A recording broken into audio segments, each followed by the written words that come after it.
육소봉전기, 고룡원저, 제41장.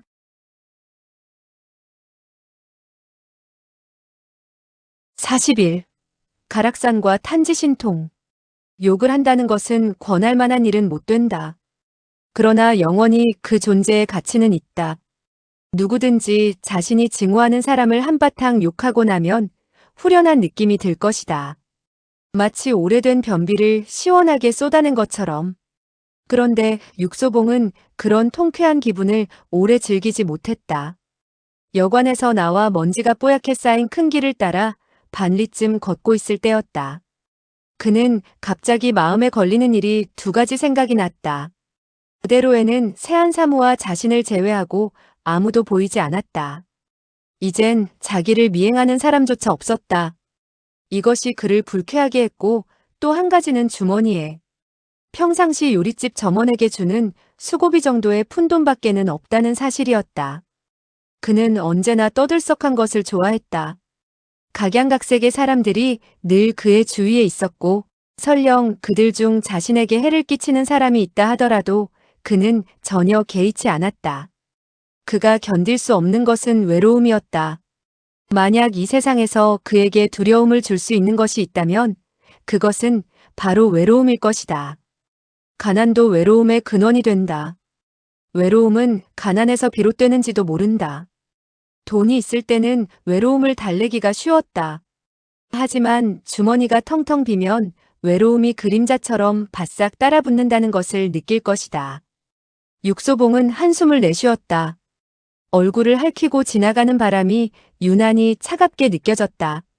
점심시간이 되자 육소봉은 단지 배추국에 만두 2개를 먹었을 뿐인데 새 늙은이는 양고기 4근과 5-6가지의 요리 그리고 술도 몇 병 비웠다. 육소봉은 새 늙은이에게 소리치고 싶었다. 늙은 영감택이들아. 잘 먹고 잘 살아라. 점심을 초라하게 때웠으니 점원에게 수고비를 주지 않아도 되었다. 그러나 늘 수고비를 주던 버릇이 있는 육소봉인지라. 아무리 주머니가 달랑거리더라도 그 버릇을 고칠 수 없었다. 그렇게 식대를 치르고 나자 그는 더욱 가난해졌다. 납합소까지 가려면 아직 멀었다. 남의 것을 훔치거나 뺏을 수도 없고 그렇다고 사기를 7인도 못 되었다. 그렇다고 굶을 수도 없었다. 만약 다른 사람이라면 더 이상 새 늙은이를 동행하고 길을 가지 않을 것이다. 다행히도 육소봉은 그런 부류의 사람이 아니었다. 육소봉은 육소봉이었던 것이다. 어떤 어려움에 봉착하더라도 그는 여유를 가졌다. 황혼이 내리자 바람은 더욱 세차졌다. 육소봉은 뒷짐을 진 채 유유히 걸어갔다.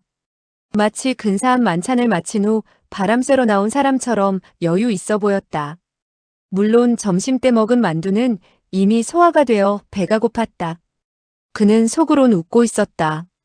왜냐하면 그가 아무리 늦게 걷는다 하더라도 세안사무는 군소리 없이 얌전히 따라와야 하기 때문이다. 육소봉이 머리를 잘 굴리고 행동이 민첩하다는 것은 모두들 잘 안다. 약간만 방심해도 그는 깜쪽같이 사라질 것이다. 그가 저녁을 먹기 위해 멈춰서지 않는 한 세안사무도 감히 걸음을 멈출 수 없었다. 어쨌든 이 황혼길에서 차가운 바람을 맞으며 끼니를 굶은 채 길을 간다는 것은 결코 기분 좋은 일이 못 되었다. 세안사무는 평생 이런 고생을 한 적이 없었다. 고송 선생이 드디어 견디지 못하겠다는 듯 장포자락을 떨치며 잽싸게 육소봉 앞에 나섰다. 육소봉은 미소를 지으며 말했다. 왜 길을 막는 거요? 내 걸음이 빠르다고 생각하오? 고송은 얼굴을 잔뜩 찡그리고 있었다. 한마디만 묻고 싶네. 육소봉은 평소 말을 많이 하는 사람이 아니었다. 더구나 허기진 뱃속에는 우라만 잔뜩 끓고 있었다. 무슨 말이죠? 고송은 잠옷 음성을 부드럽게 했다. 지금이 어느 때인지 알고 있나? 육소봉은 담담하게 말했다. 아마 저녁 때가 된 것 같군요. 고송 선생은 음성을 약간 높였다. 정녕 그것을 알고 있다면 왜 밥 먹을 곳을 찾지 않고 이렇게 하염없이 걷고만 있소? 육소봉의 대답은 퉁명스러웠다. 생각이 없소. 고송 선생은 단호하게 말했다. 생각이 없어도 먹어야 하네. 육소봉은 인상을 찌푸렸다. 강간과 강탈은 들어봤지만 억지로 밥을 먹였다는 이야기는 듣질 못했소. 지금 들었지 않는가. 밥을 먹지 않는 것은 내 나름대로 이유가 있어서이니 상관하지 마시오.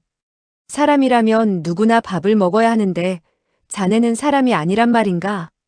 맞는 말이오. 사람이라면 누구나 먹어야 살지요. 하지만 먹을 수 없는 경우도 있다지 않소? 어떤 경우인가? 육소봉이 퉁명스럽게 말했다. 밥 먹을 돈이 없는 사람. 고송은 그제서야 육소봉을 이해했다.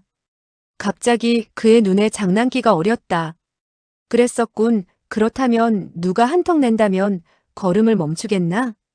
육소봉은 시큰둥했다. 상황 봐서요. 고송이 물었다. 무슨 상황을? 육소봉은 여유만만했다. 상대방이 정말 성심성의껏 식사 대접을 하려는 것인지 봐서요. 고송이 빙그레 웃으며 그의 말을 받았다. 내가 성의껏 자네를 모시겠네. 육소봉도 웃었다. 정말 진심으로 모시겠다는데 내가 거절한다면 그것도 예의가 아니겠죠. 고송은 그를 쳐다보며 여전히 미소를 지은 채 말했다. 돈도 없는 주제에 사달라고 간청하기는커녕 오히려 상대방이 사주겠다고 간청하게 만들다니. 육소봉은 태연하게 말했다. 나는 곧 당신이 밥을 먹자고 청하리라 예측하고 있었소. 내 예측은 빗나간 적이 없다니깐. 고송은 그를 쳐다보며 고개를 끄덕거렸다. 강호의 소문이 사실이군. 육소봉과 어울리는 것은 역시 쉬운 일이 아니야. 좋은 차에 좋은 술 갖가지 요리가 그득한 훌륭한 저녁이었다. 고송이 물었다. 술을 할 줄 아나? 육소봉이 대답했다. 거절할 줄은 모르죠. 고송은 흥미진진해졌다. 많이 마시나? 육소봉은 담담하게 대답했다. 많이 마실 뿐만 아니라 빨리 마시죠. 그는 말을 마치고는 독한 술을 사발 가득 따르더니 한 모금 음미하고는 단숨에 마셔버렸다. 술을 마시는 것이 아니라 뱃속에 부어넣는 것 같았다. 세상에는 술을 많이 마시는 사람이 적지 않겠지만 육소봉처럼 독주를 사발째 입속에 털어넣는 사람은 많지 않을 것이다. 고송은 그를 쳐다보며 눈가에 두 번째 웃음을 띄웠다. 그도 다투어 술을 단숨에 들이켰다. 그도 쏟아붓는 듯이 들이켰다. 육소봉은 속으로 갈채를 보냈다. 이 늙은이 제법이군. 고송은 거드름을 피우면서 말했다. 술은 빨리 마셔야 할 뿐 아니라 통음을 해야 하네. 육소봉이 물었다. 통음이라니요? 술을 빨리 마시는 것은 별로 대단한 일이 아닐세. 그럼 많이 마시는 것이 대단한 일인가요? 많이 마시는 것도 대단하진 않네.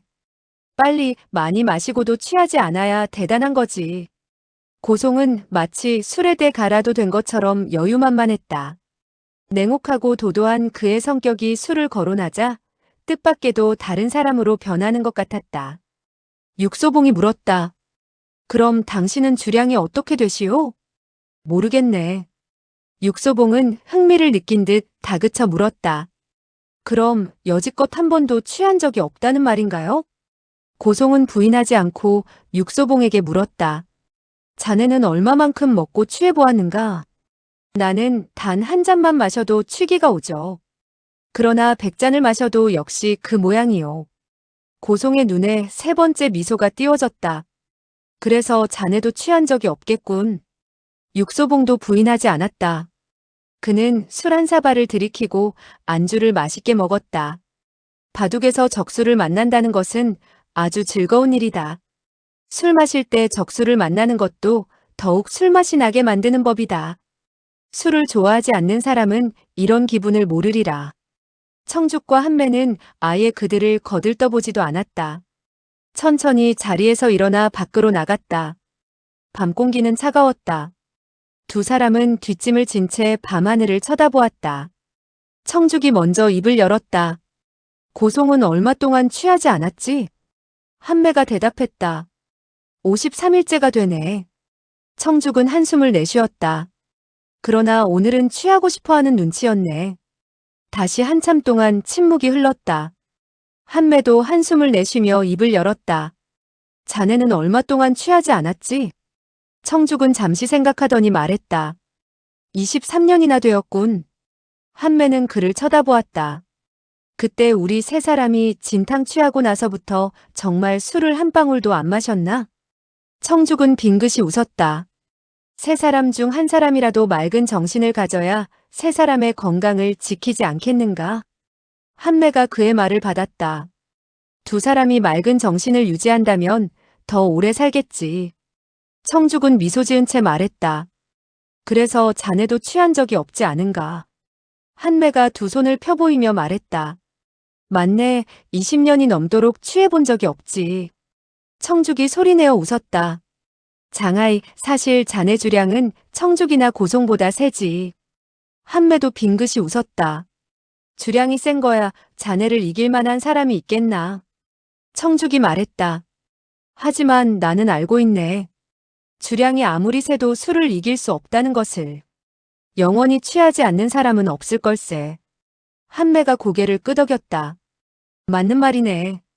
술을 마신다면 언젠가는 취하게 되지. 술을 마신 이상 틀림없이 취한다. 이 말은 천고불변의 진리이다. 그래서 육소봉도 취했다.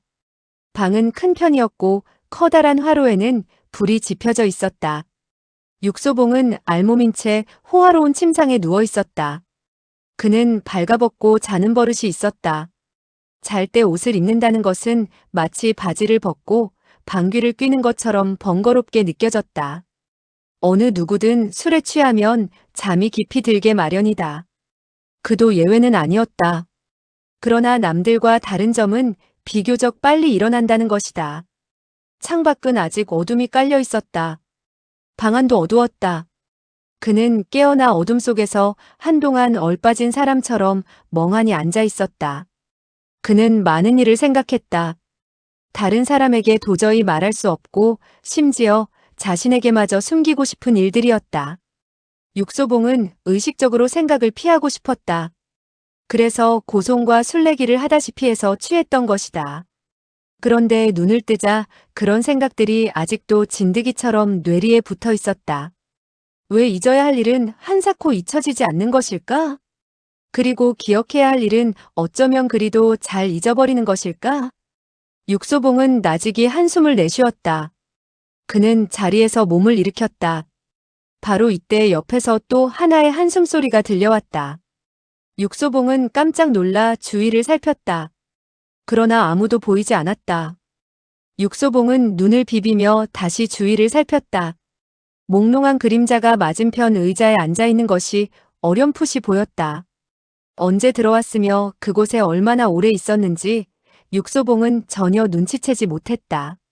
갈 길은 아직 멀고 험난하니 술에 취해 쉬엄쉬엄 가는 것이 좋겠지. 어렴풋한 그림자는 혼잣말처럼 중얼거리더니 다시 또 말을 이었다.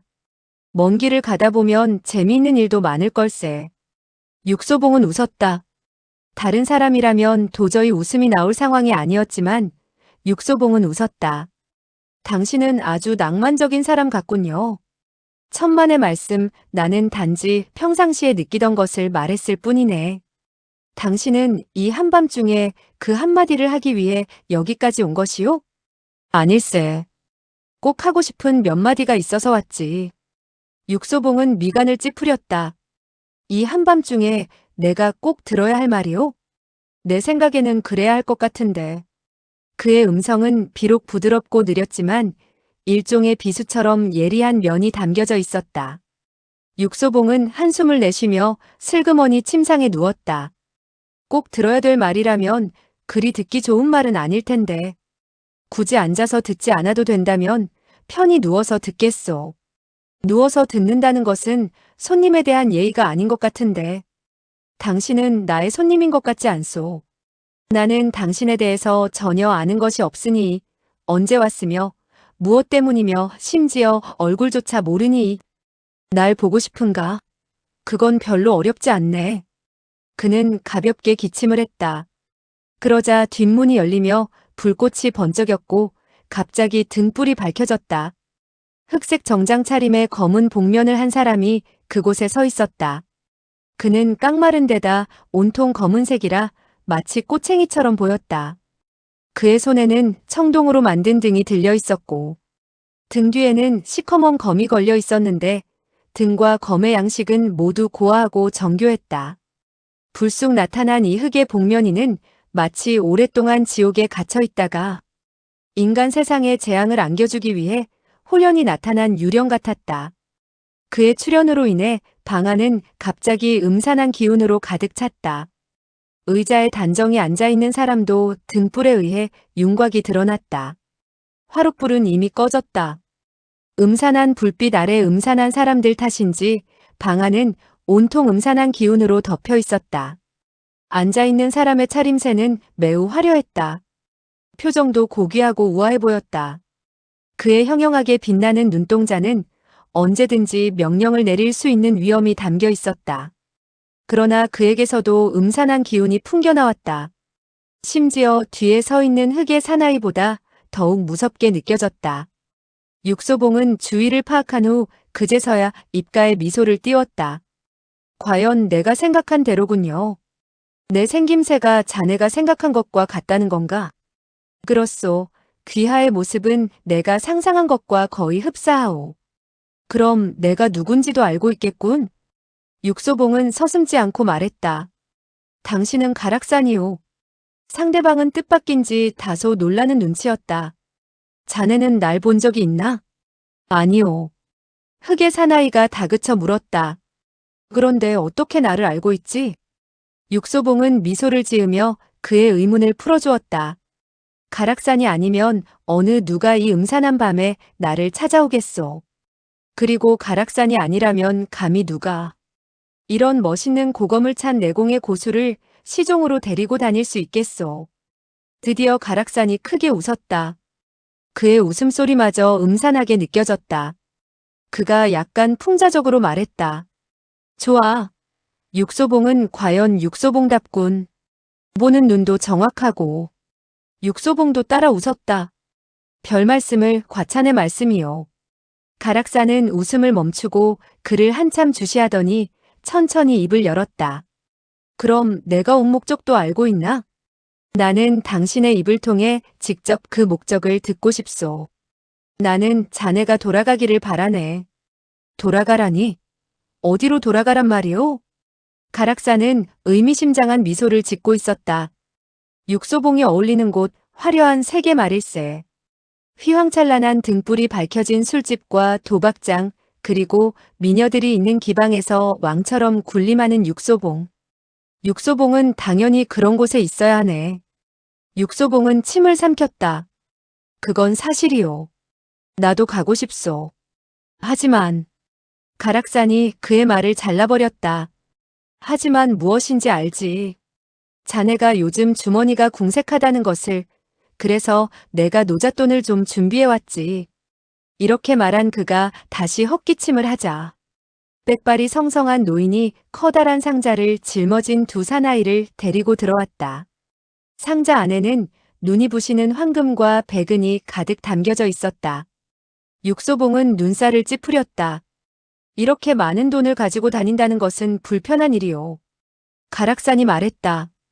전표가 편리하다는 것은 나도 알고 있네. 그러나 실물의 금은 보화는 보는 이의 눈을 현란시키기에 충분하지 않은가.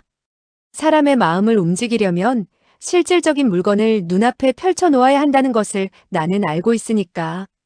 육소봉도 시인했다. 그것도 일리가 있죠. 가락산이 물었다. 자네는 이것을 받아주겠나? 돈이면 귀신도 부른다는데 내가 거절할 이유가 없잖소. 가락산은 단호하게 물었다. 돌아가겠나? 육소봉은 단호하게 대답했다. 돌아갈 수 없소. 그는 미소를 지으며 다음 말을 이었다. 돈을 내 돈으로 만드느냐 마느냐 하는 것과 돌아가는 것은 별개의 문제요. 가락산은 웃었다. 그 역시 웃지 말아야 될 상황에서 웃는 사람 중에 한 사람이었다. 금은 보화는 유혹하는 수단에 불과하지. 그는 미소를 지은 채 잠시 멈췄다가 다시 말했다. 자네 같은 사람에겐 물질적인 유혹만으로는 잘 안 된다는 것을 알고 있네. 육소봉이 물었다. 그럼 다른 것도 준비했단 말이오? 가락산의 얼굴에 웃음이 거쳤다. 유혹이 불가능하면 위협을 써야 되겠지. 육소봉은 고개를 끄덕였다. 괜찮은 방법이죠. 그때 흑이인이 갑자기 한 걸음 나섰다. 괜찮지 않소? 육소봉이 물었다. 뭐가? 흑이인이 그의 말을 받았다. 당신은 천하의 명성이 알려져 교제가 광범위해 심지어 황제와도 친분이 있는데 내가 만약 당신을 죽인다면 틀림없이 골머리를 앓게 될 거요. 그래서 날 죽일 생각이 없단 말이오? 그렇소. 육소봉은 안도의 한숨을 내쉬었다. 다행이군. 나 역시 죽고 싶은 생각이 없소. 그러나 여의치 않으면 내 검은 검집에서 나올 테고 그렇다면 틀림없이 피를 보게 될 거요. 날 위협하는 거요? 이건 단지 경고에 불과하오. 경고 다음에는 무엇이 있소? 흑이인은 천천히 청동 등잔을 내려놓더니 갑자기 손을 들어 올렸다. 그 순간 창 하는 맑은 금속성이 들렸으며 그의 검이 검집에서 빠져나왔다. 창백한 검은 마치 원수의 붉은 피를 갈망하고 있는 것 같았다. 육소봉은 미동도 하지 않고 그를 쳐다보았다. 과연 보기 드문 명검이군. 흑이인이 말했다. 명검에는 명검수가 적합하지. 육소봉은 한숨을 내쉬었다. 그건 맞는 말이오. 흑이인은 눈알을 부라렸다. 당신은 자신을 위해 한숨을 내쉰 거요? 육소봉이 부인했다. 아니오. 이건 당신을 위한 거요. 당신의 행운을 위한 거죠. 나는 다른 사람이 행운을 얻었다고 생각되면 한숨을 내쉬거든. 흑이인은 갑자기 할 말을 잊은 듯 멍하니 있었다. 육소봉이 다시 말을 이었다. 당신들은 틀림없이 강남에서 왔을 텐데 나의 친구를 만나지 않았으니 커다란 행운을 얻은 거요.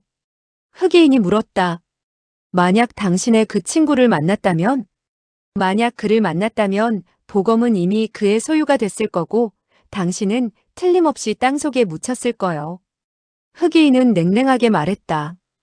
그건 너무 과장됐다고 생각지 않소? 육소봉의 음성은 담담했다. 그 친구가 누군지를 알면 내 말이 결코 과장되지 않았다는 것을 시인할 거요. 흑이인이 물었다. 그가 누구기에?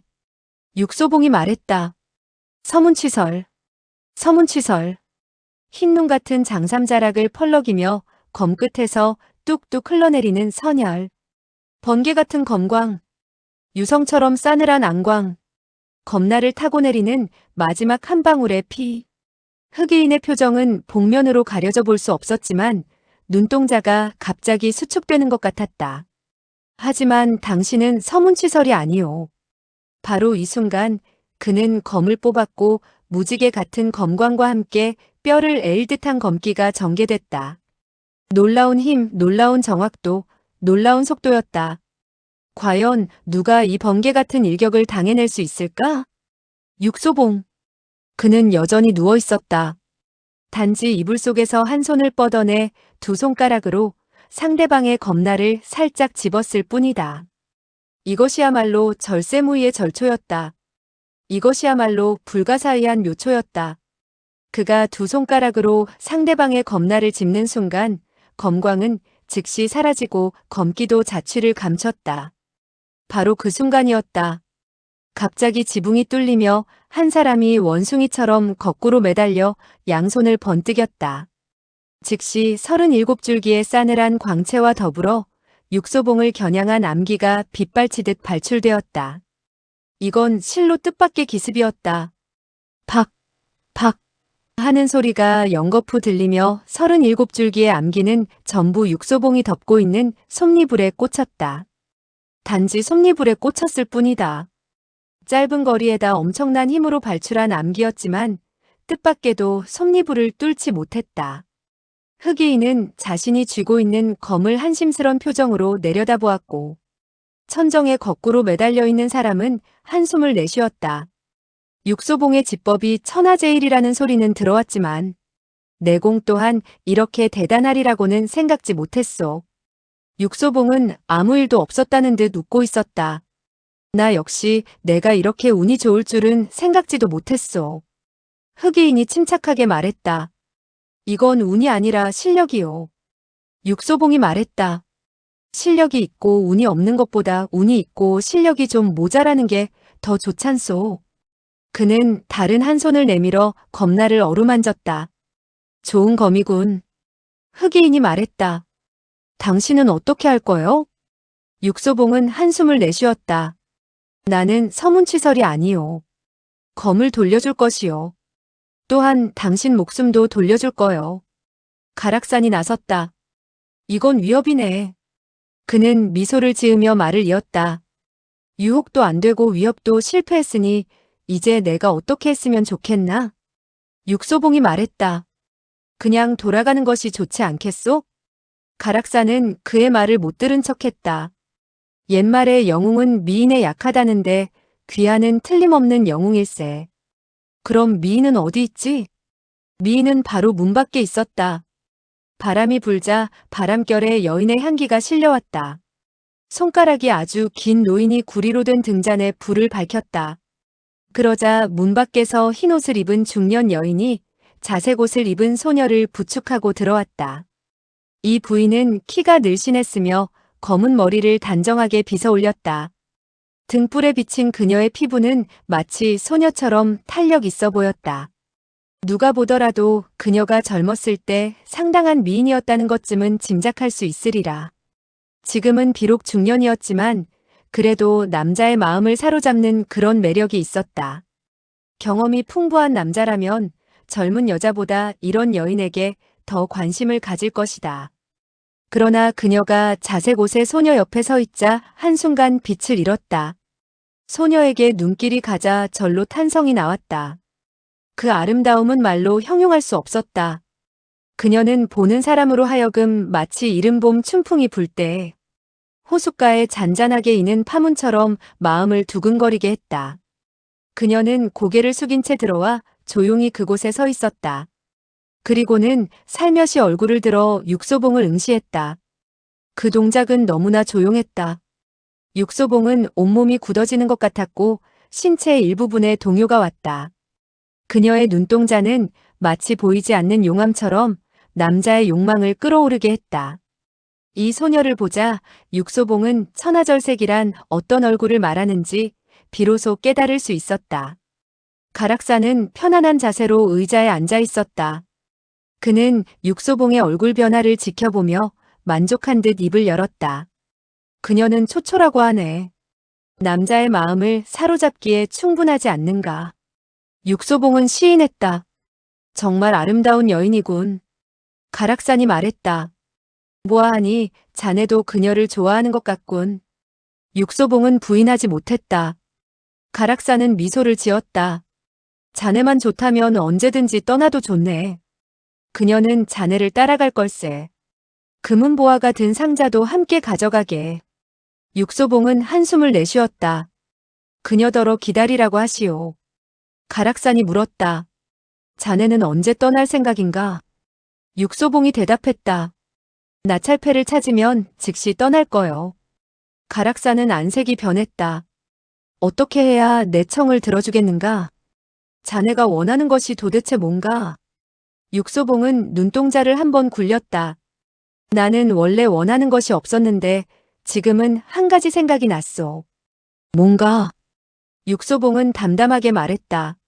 사공적성의 코를 원하오. 가락산은 멍해졌다. 황금과 미인도 마다하면서 왜 하필 그의 코를 원하는가? 코가 없는 사공적성도 과연 거드름을 피우며 남을 겁줄 수 있는지 보고 싶기 때문이오. 가락산은 그를 뚫어지게 주시하더니 갑자기 큰 소리로 웃었다. 그의 웃음소리가 변해 있었다. 호탕한 웃음소리였다. 좋아. 역시 대단하군. 내가 아무리 술수를 써도 자네에겐 통하지 않는군. 그런데 자네는 어떻게 알아보았나? 이 말은 자신이 사공적성이란 것을 시인하는 거나 다름이 없었다. 육소봉은 여전히 태연하게 말했다. 나는 냄새를 맡고 알았소. 사공적성이 물었다. 나에게 무슨 냄새가 나는데? 육소봉이 말했다. 큰 도적이든 작은 도적이든 모두 도적 냄새가 나는 것은 마찬가지지. 하물며 당신은 도적들 중에서도 왕이고 도적 중에서도 큰 도적이니 그 냄새를 감출 수가 있겠소. 더군다나 뭔가 당신처럼 뛰어난 도적이 아니면 내가 아무리 인사불성으로 취했다 하더라도 내 방에 몰래 들어와 내 옷을 훔쳐가지는 못했을 거요. 사실 그의 옷은 침상머리에 있었는데 지금은 보이지 않았다. 사공적성이 웃으며 말했다. 나는 자네가 계속 침상에 누워있기를 바라는 마음에서 치웠지 결코 훔쳐간 것은 아니네. 그럼 내 목은 가져갈 생각이 없었소? 자네 머리통은 너무 커서 몸에 지니고 다니자니 너무 무거울 것 같고 집에 두자니 자리만 차지할 뿐이네. 그럼 원하는 것이 무엇이오? 자네를 보고 싶을 뿐이네. 이젠 충분히 봤잖소? 사공적성은 고개를 끄덕였다. 내가 자네를 보고 싶어 한다고 생각하면 착각이지. 나는 단지 한 번 본 것으로 만족하지. 또다시 보게 되면 비위가 뒤틀릴 거야. 육소봉은 의아해졌다. 그럼 누가 날 보고 싶어 하오? 가락산이지. 육소봉은 미간을 찌푸렸다. 진짜 가락산 말이오? 사공적성은 고개를 끄덕였다. 그는 눈썹이 4개 달린 괴물이 대체 어떻게 생겼으며 얼마나 무서운 존재인지 보고 싶다고 했네. 그럼 왜 직접 와서 보지 않소? 그도 왔지. 육소봉은 눈썹을 치떴다. 바로 이 방 안에 있단 말이오? 사공적성은 고개를 끄덕였다. 그러네. 자네가 과연 그를 알아볼지 모르겠군. 방 안에는 모두 9명이 있었다. 사공적성과 육소봉 외에 고검을 찬 흑이인, 천정에 대롱대롱 매달린 암기의 고수, 또 한 사람은 손가락이 긴 노인과 자색 옷의 소녀, 그리고 중년 부인과 상자를 들고 들어온 두 사나이였다. 이 7명 중에 과연 누가 진짜 가락산일까? 육소봉은 흑이인을 위아래로 훑어보고 나서 입을 열었다. 당신은 고검을 차고 무공도 상당한 경지에 도달해 있고 또 복면을 하고 있으니 당신이 가락산이 아니오? 흑이인은 미동도 하지 않고 시인도 부인도 하지 않았다. 육소봉은 스스로 고개를 저었다. 그럴 리 없지. 흑이인은 갑자기 궁금한 듯 입을 열었다. 어째서 그럴 리 없다는 거지? 육소봉이 대답했다. 당신은 검법은 비록 날카롭지만 패기가 부족하오. 흑이인은 날카롭게 물었다. 그럼 가락산의 검에는 패기가 있단 말인가? 육소봉은 단호하게 말했다. 만약 패기가 없다면 그가 왕년의 사해를 웅패하고 군호들을 호령할 수 있었겠소. 흑이인은 입을 다물었다. 육소봉은 천정에 매달려 있는 암기의 고수를 훑어보았다.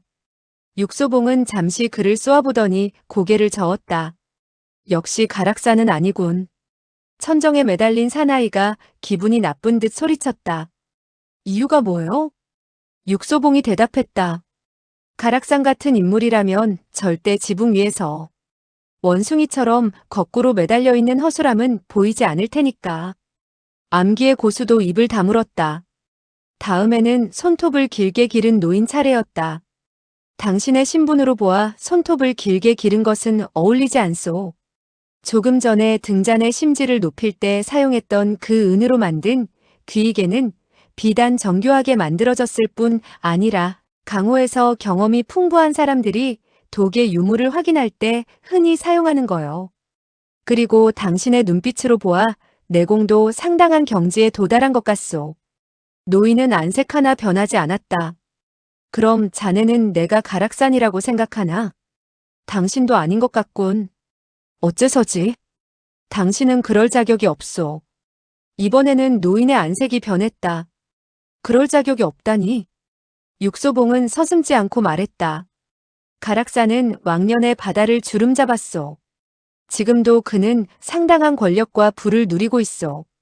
그의 음식에 독이 있는지 없는지는 당연히 아랫사람의 일이요. 그 자신이 굳이 독을 시험하는 잡동사니를 가지고 다닐 리가 없소. 노인도 입을 다물어 버렸다. 상자를 가지고 들어온 두 사나이는 더욱 가락산일 리가 없었다.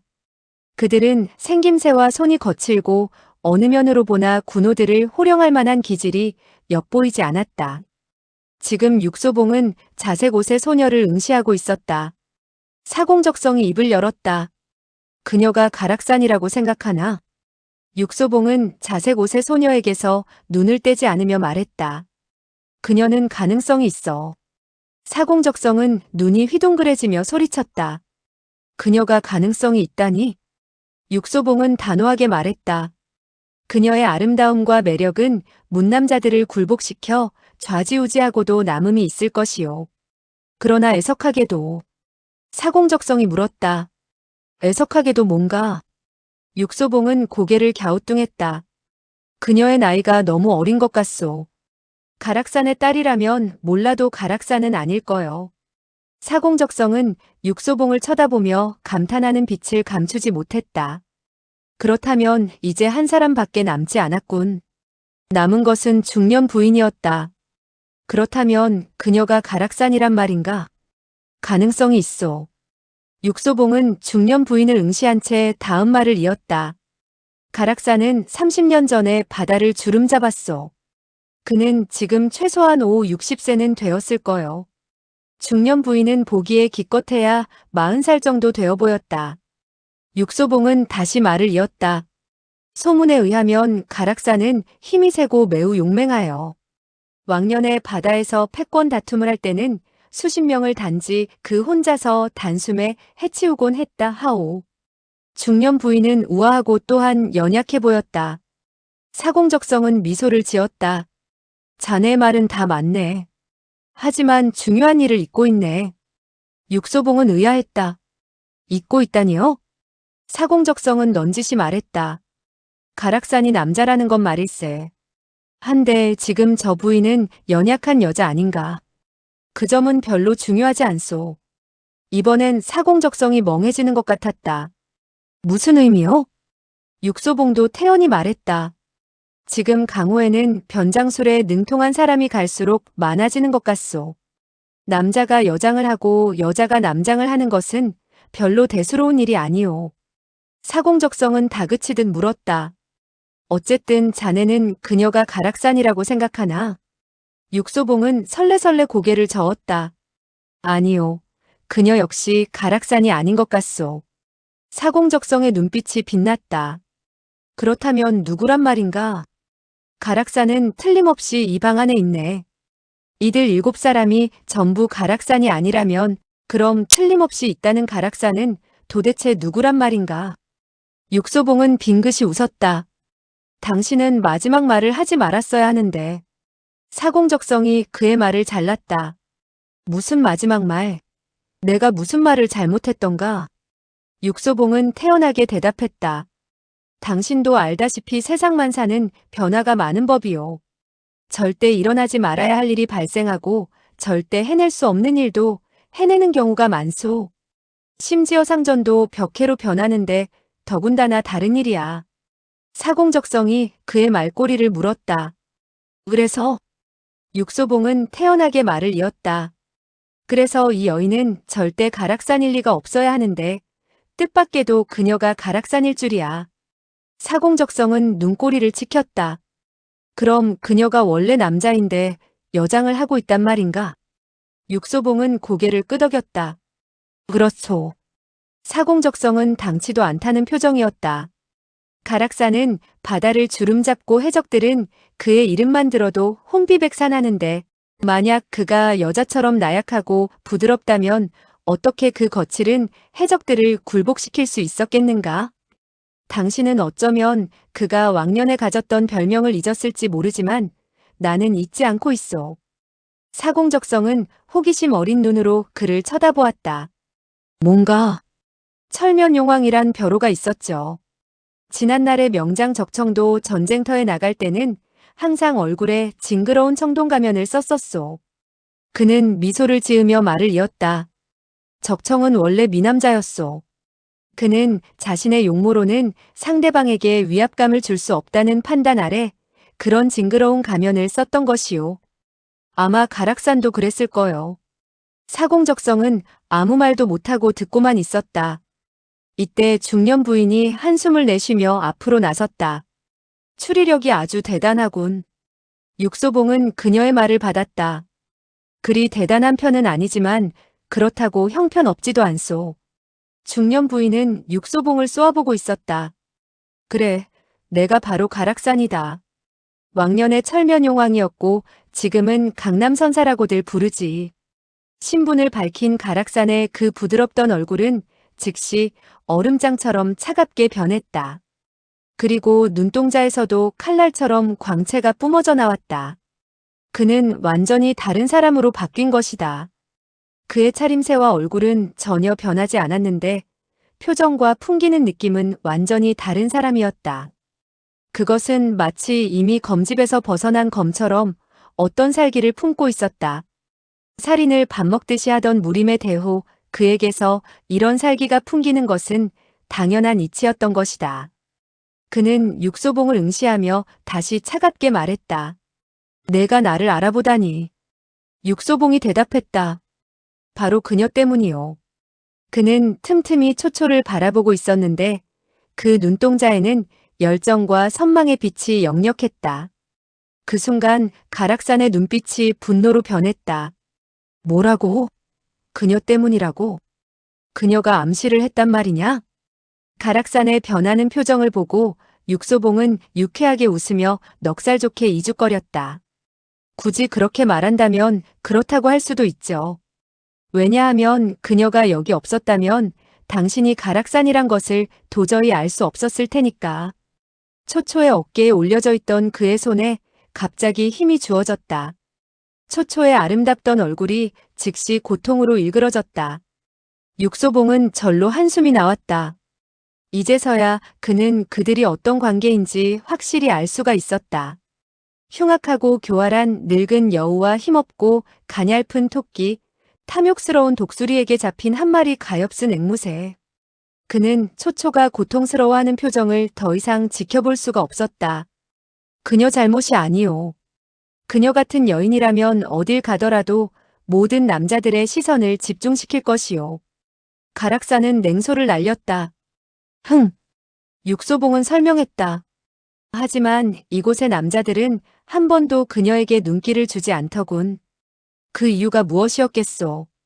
그녀의 아름다움보다는 당신에 대한 두려움이 더 커서였을 거요. 그래서 가락산이 신경질적으로 그의 말을 재촉했다. 그래서 무엇이란 말이냐? 육소봉이 말했다. 그래서 나는 생각해보았소.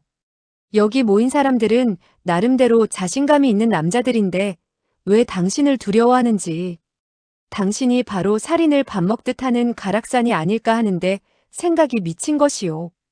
가락산은 갑자기 대소를 터뜨렸다. 좋아. 말 한 번 잘했군. 육소봉도 맞장구를 쳤다. 내가 아무리 말을 잘한다 해도 당신은 내 말을 들으러 온 것이 아니라 나를 보러 온 것 같은데. 가락산이 말했다. 잘도 아는군. 육소봉이 말했다. 이제 봤으니 무슨 대책이 있어야 할 것 같은데 당신이 보기에 나는 어떤 사람 같소? 가락산은 잠시 그를 응시하더니 천천히 말했다. 너는 똑똑한 사람이다. 육소봉은 웃었다. 과히 듣기 싫은 소리는 아니군요. 가락산의 표정은 더없이 진지했다. 너는 똑똑할 뿐만 아니라 의지도 강한 것 같다. 어떤 것으로도 너에게 타격을 줄 수 없다는 것을 알았다. 육소봉이 마음을 먹으면 어떤 것도 해낼 수 있다는 것도 알았지. 육소봉은 여전히 미소를 짓고 있었다. 정확하게 봤군요. 가락산이 말했다. 너와는 좋은 친구가 될 수 있는 반면 무서운 적이 될 수도 있다. 그는 칼날처럼 예리한 눈빛으로 육소봉을 응시하면서 말을 이었다. 한데 애석하게도 넌 나의 친구가 아니다. 무서운 적이 될 수밖에 없으니 죽어줘야겠어. 육소봉은 전혀 동요하는 빛이 없었다. 꼭 죽어줘야 한단 말이오? 가락산이 냉랭하게 말했다. 그렇다. 밤은 깊었다. 바람은 더욱 차가웠다. 흑의인은 여전히 그곳에 서 있었고 백발이 성성한 노인은 한가롭게 손톱을 가다듬고 있었다. 친정에 매달려 있던 사람은 어느새 땅에 내려와 있었다. 아무런 소리도 내지 않은 채 가락산이 말했다. 너는 확실히 정확하게 보았다. 그들 세 사람은 만만한 상대가 아니다. 조금 전에 너는 셋째의 살수검을 받아내고 둘째의 만천하우 암기 수법을 피했지만 마지까지 합세하면 아마 상황이 달라질 것이다. 육소봉은 백발이 성성한 노인을 쳐다보았다. 마지는 바로 당신이요? 백발 노인은 냉소를 날리며 긴 손톱이 달린 중지를 살짝 퉁겼다. 그러자 예리한 파공음이 들리며 7~8자 떨어진 창호지에 구멍이 뚫렸다. 그의 손톱이 만약 사람 몸에 적중되었다면 어떤 결과가 생길까? 육소봉은 절로 환호성이 나왔다. 역시 대단하군요. 훌륭한 탄지신통이요. 화산파의 절기는 과연 듣던 대로군요. 노인은 냉랭하게 말했다. 자네 관찰력도 대단하군. 육소봉은 한숨을 내쉬었다. 공동파의 살수검, 신심당 문화의 만천하우. 게다가 화산파의 탄지신통까지 합세한다면 난 정말 죽게 될지도 모르겠군요. 사공적성이 옆에서 비웃었다. 다른 사람은 자네의 관찰력이 대단하다는데 난 그렇게 생각하지 않네. 육소봉은 의아했다. 사공적성은 입가에 냉소를 지었다. 자네는 단지 그들 세 사람의 무공 내력만 알고 있을 뿐 이곳에 무서운 사람이 2명 더 있다는 것은 모르고 있으니. 육소봉은 태어냈다. 모르고 있지 않소. 사공적성의 눈꼬리가 살짝 올라갔다. 나까지 포함시켰나? 육소봉은 고개를 내둘렀다. 그렇지 않소. 왜지? 나는 당신의 눈빛만 보아도 알 수 있어. 당신은 조금도 무섭지 않고 오히려 사랑스럽소. 사공적성은 웃었다. 육소봉은 정말 사랑스럽다는 눈으로 그를 쳐다보았다. 내가 이런 말을 해서 뜻밖이요? 사공적성이 그의 말을 받았다. 나는 자네가 초초낭자를 무서운 사람으로 꼽고 있다는 것이 뜻밖이네. 육소봉은 쓴웃음을 지었다. 그녀 또한 사랑스런 일면이 없지 않다는 것은 그녀를 보는 사람이라면 다 알지요. 사랑스런 사람의 일면에는 무서움이 도사리고 있다는 말일까? 이 말은 어딘가 모순이 있는 것 같지만 당신이 만약 진정으로 한 사람을 사랑하게 되면 아마 이해하게 될 것이다. 사공적성이 말했다. 이런 말을 들어본 적이 있나?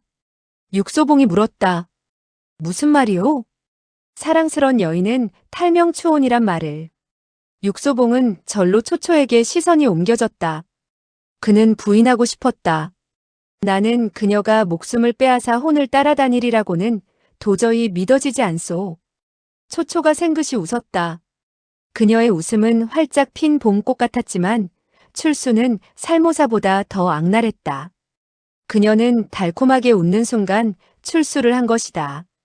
금광이 번뜩이며 정광석화와도 같이 내려 꽂혔다. 노린 곳은 육소봉의 목줄기였고 그녀가 사용한 무기는 머리에 꽂고 있던 금비녀였다. 육소봉은 자신의 특기를 발휘해 상대방의 무기를 집으려고 했다. 그의 출수는 절대 빗나가지 않는다.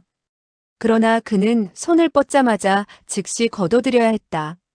번뜩이는 금비녀에는 무수한 가시가 박혀 있다는 것을 발견했기 때문이다. 그가 손으로 집으면 금비녀는 그의 수중에 들어오겠지만 예리한 가시들은 영락없이 그의 손을 찌를 것이다. 가시에는 당연히 독이 있을 것이다. 그의 적수는 이미 여러 번 이 방법을 사용했을 것이다. 초초는 첫 번째가 아니다. 육소봉이 오늘날까지 멀쩡히 살아있을 수 있는 것은 단지 운이 좋기 때문만은 아니다. 그의 눈은 빠르고 반응은 더욱 빨랐다. 손을 거두면서 몸은 미끄러져 금비녀는 아슬아슬하게 그의 목 앞을 스치고 지나갔다. 초초는 손목을 꺾으면서 다시 한번 잽싸게 출수했다. 눈 깜짝할 사이에 그녀는 27초씩을 전개했다. 모든 초식의 각도는 상대방의 회로를 봉쇄하는 동시에 급소를 노린 것이다. 이 아름다운 낭자의 금비녀는 흑이인의 날카로운 검에 비교해도 훨씬 더 냉혹했다. 하지만 그녀의 상대는 애석하게도 육소봉이었다. 그녀의 출수가 제 아무리 빠르다 해도 육소봉의 피하는 속도를 따라잡지는 못했다. 그녀는 27초씩을 전개했는데 육소봉은 26초씩을 피하고 손을 떨쳐내 그녀의 보드라운 손목을 낚아챘다. 손목은 절단되지 않았다. 육소봉은 원래 미인에게 약했다. 그가 어찌 몰인정하게 손목을 절단할 수 있겠는가? 한데 상대방은 몰인정했다. 그녀는 그 찰나에 육소봉의 음낭을 걷어찼다. 이것은 정말 숙녀가 전개할 초식이 아니었다. 이렇게 아름답고 젊은 여자가 이런 악랄한 초식을 전개하리라고는 아무도 생각하지 못했다. 그러나 육소봉은 민첩했다. 그는 짐작이라도 했다는 듯 상대방의 손목을 살짝 비틀어 힘껏 던져버렸다. 초초의 몸은 허공에 붕 떴다가 가락산의 품 안에 떨어졌다. 가락산은 눈살을 찌푸리며 그녀를 부축해 일으켰다. 다치지 않았느냐? 아주 부드러운 음성이었다. 초초는 고개를 저으며 그의 품에서 빠져나왔다. 순간이었다. 초초는 다시 손을 떨쳤다. 그녀의 손에 든 금비녀가 금광을 발휘했다. 금비녀는 가락산의 가슴에 꽂혔다. 육소봉으로서는 뜻밖의 상황이었다. 가락산은 더욱 꿈에도 생각지 못한 기습이었다. 기습은 치명적이었다. 가락산은 역시 불가일세에 효웅다웠다. 이 위기의 순간에도 출수하여 초초의 목을 움켜잡았다. 너무나 놀란 초초의 안색이 창백하게 변했다. 가락산은 손에 힘을 주며 징그럽게 웃었다. 더러운 것, 내가 감히. 그가 말을 끝내기도 전에 긴 손톱이 그의 옥침혈을 파고들었다. 이 또한 치명적인 일격이었다. 가락산은 손을 풀고 사자같이 울부짖으며 노인에게 덮쳐갔다. 그러나 그 순간 다시 예리한 파공음이 일며 13개의 은빛 암기가 그의 등줄기에 박혔다. 동시에 창백한 검도 번뜩이더니 그의 옆구리를 찔렀다. 네 사람은 동시에 공격을 가한 후 방 구석 쪽으로 물러났다. 검은 뽑혀졌고 선혈을 흘리면서도 그는 아직 쓰러지지 않았다. 그의 준수하던 얼굴은 마귀처럼 일그러졌고 눈은 붉게 충혈되어 있었다. 그는 간신히 입을 열었다. 나를 왜 해? 검을 쥐고 있는 흑의인의 손등에 핏줄이 튀어나왔다. 그의 몸은 떨고 있었다. 백발노인과 암기의 명수도 떨고 있었다. 모두들 떨고 있는데 초초만은 냉랭하게 그를 노려보며 소리쳤다. 아직도 우리가 왜 이래야만 했는지 모른단 말이냐? 가락산은 약하게 고개를 저었다. 모르게. 그의 음성은 들릴 듯 말 듯 했다. 그는 알 수 없었다. 죽는 순간까지 자신이 왜 가장 가까이 지내던 사람 손에 죽어야 했는지. 등불은 차츰 기운을 잃어가고 있었다. 방 안은 고요했다. 숨쉬는 소리와 심장의 고동 소리만 들릴 뿐. 가락산은 자신이 흘린 피 속에 쓰러져 있었다. 그는 홀연히 나타났으며 홀연히 죽은 것이다. 육소봉은 자신의 손에도 식은땀이 쥐어져 있는 것을 알았다. 먼저 입을 연 것은 초초였다. 여인의 혀는 역시 천성적으로 가볍고 날렵한 탓이리라. 그녀는 몸을 돌려 육소봉을 똑바로 쳐다보았다. 우리가 왜 그를 죽였는지 당신은 아시나요? 육소봉은 고개를 저었다. 심지어 가락산 자신까지도 모르는 이유를 육소봉이 어찌 알겠는가. 초초는 눈꼬리를 살짝 치키며 다시 물었다. 우리가 왜 그를 죽였는지 전혀 짐작이 가지 않는단 말인가요? 육소봉은 속으로 생각을 굴렸다. 서로 어울리지 않는 인연은 비극적인 종말을 맞는 경우가 허다하다. 그도 익히 알고 있는 바이다. 그러나 육소봉은 상대방의 입을 통해 직접 듣고 싶었다. 초초의 얼굴에는 과연 비애가 띄워졌다. 그러나 이내 분노로 바뀌었다. 그는 폭력으로 나를 차지했어요. 나를 놀이개로 삼아 짐승처럼 굴었어요. 그리고 저들 세 사람의 약점을 잡아 노예처럼 부렸죠. 우린 벌써부터 그를 증오했지만 죽일 수 있는 기회가 없었지요. 가락산은 의심할 나위도 없이 비인간적인 인물이었다. 죽일 수 있는 확실한 기회가 아니면 당연히 아무도 경거망동할 수 없었을 것이다. 육소봉이 말했다. 내가 당신들에게 좋은 기회를 만들어준 거군요. 초초는 고개를 끄덕였다.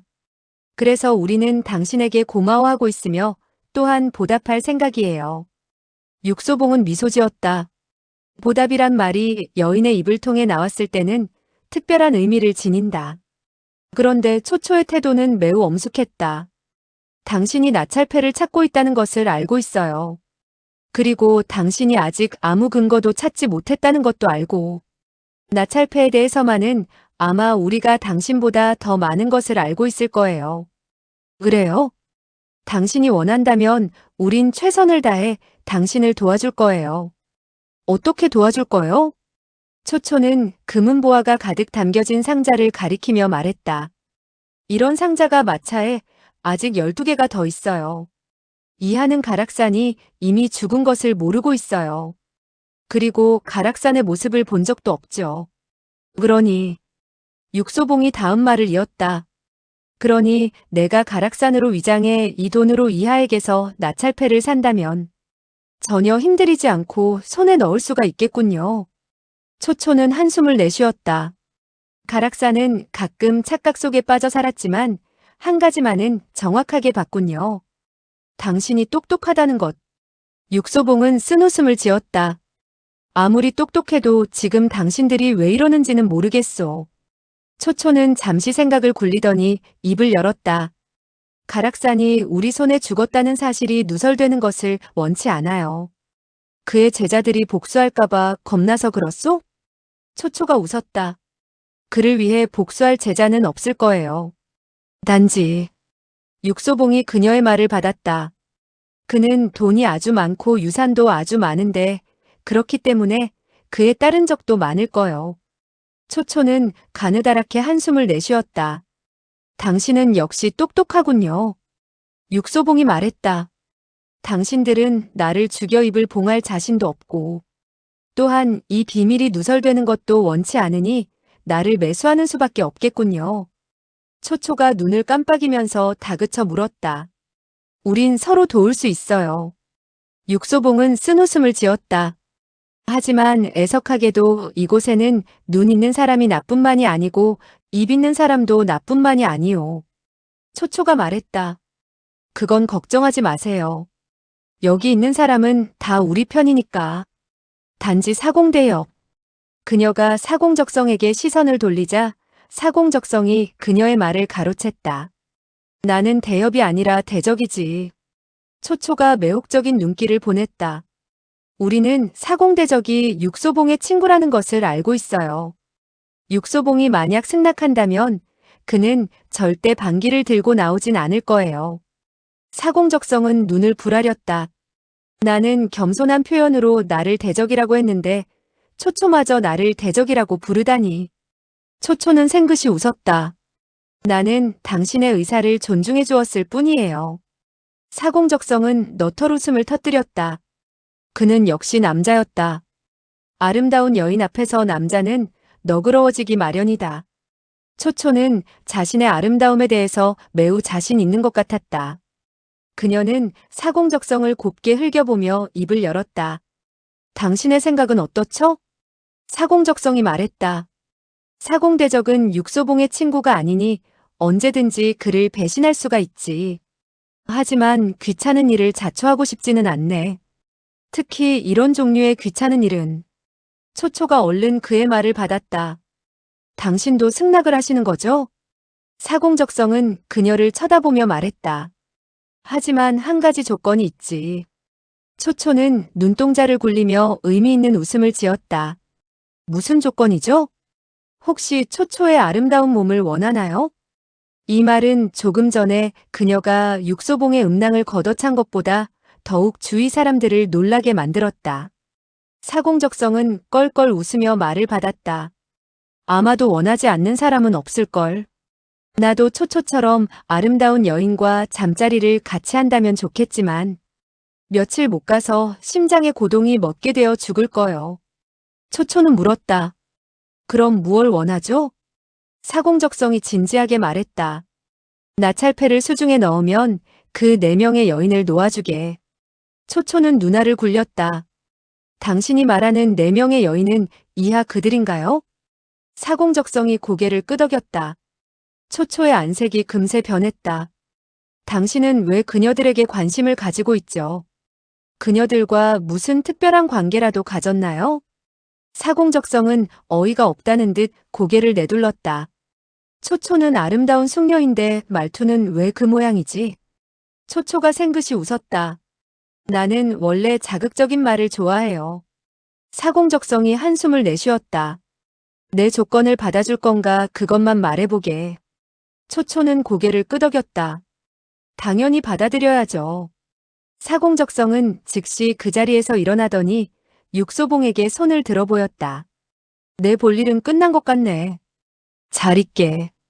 육소봉이 그의 말을 가로막았다. 잠깐, 내 옷은 어디 있죠? 사공적성이 빙긋이 웃었다. 방 안에 이런 미인이 있는데 옷을 찾아 무얼 하려고? 자네는 그렇게도 미련한가? 그는 크게 웃으며 몸을 솟구쳤다. 그의 웃음소리는 꼬리를 남기고 창문을 뚫고 나가더니 삽시간에 웃음소리가 30장 밖에서 들려왔다. 다른 사람들은 이미 자리를 뜨고 방 안에는 단 2사람만 남아 있었다. 육소봉은 여전히 침상에 누워 있었고 초초는 그의 발끝에 서 있었다.